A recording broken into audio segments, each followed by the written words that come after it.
Prime Minister Hon.Moses Nagamootoo paid a courtesy call on DTV-8 last Saturday.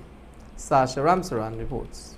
Prime Minister of Guyana Moses Nagamootoo paid a courtesy call to DTV-8 on Saturday during his first official visit to Berbice subsequent to the May 11th elections.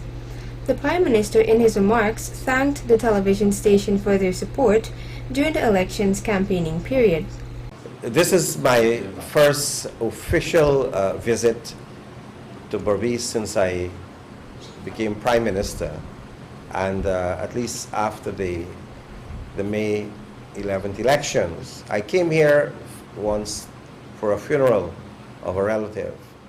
Now, the reason for visiting today was first and foremost to come to the studio, Dave's studio, to thank you for helping the effort to have the restoration of democracy, to help the effort of bringing good governance and, to Guyana, and you have played a consistently high-quality role.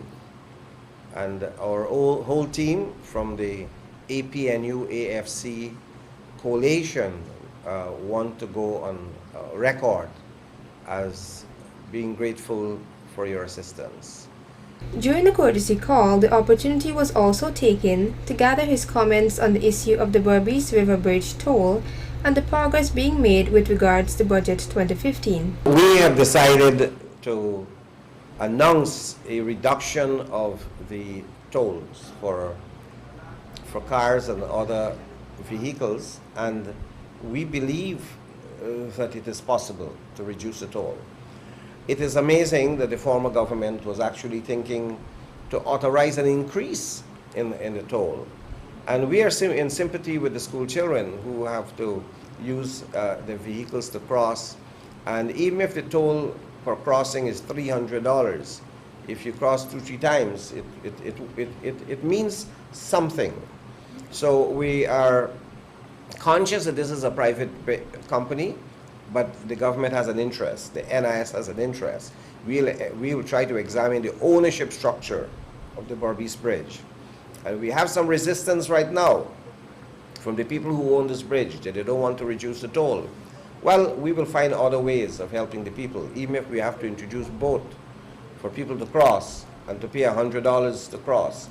This government is committed to helping to ease the financial burdens faced by our Guyanese people.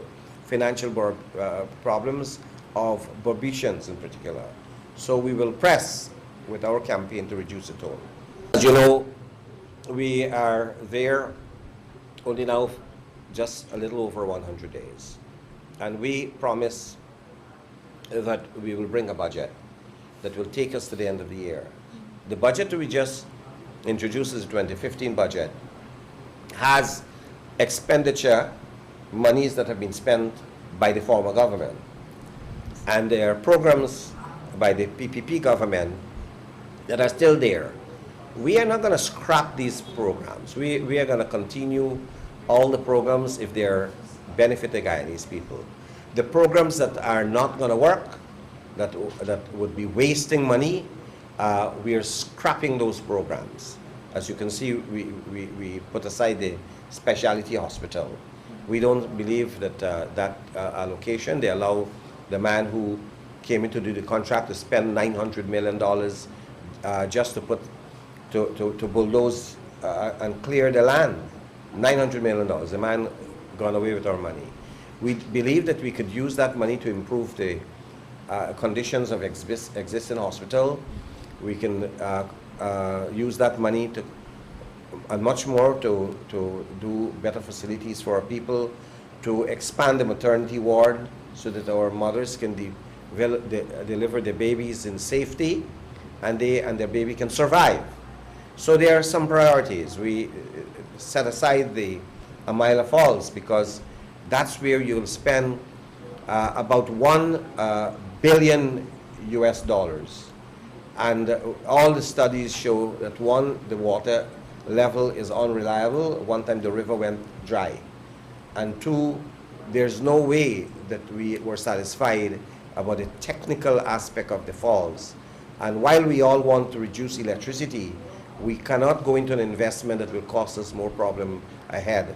And so we're looking for a bigger falls with more capacity so that we can have a real reduction in the rates we're paying. So the 2015 budget is a $221 billion budget.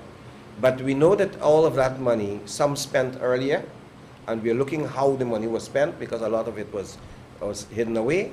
But for the next 4 months, we are hoping that we can put the programs in place to fast forward things for which money had been voted.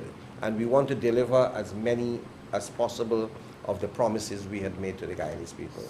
The courtesy call from the Prime Minister was a welcomed visit by the management and staff of DTV Channel 8, who wished to extend their congratulations to the new Prime Minister and his government. Sasha Ramsaran reporting for Channel 8 News.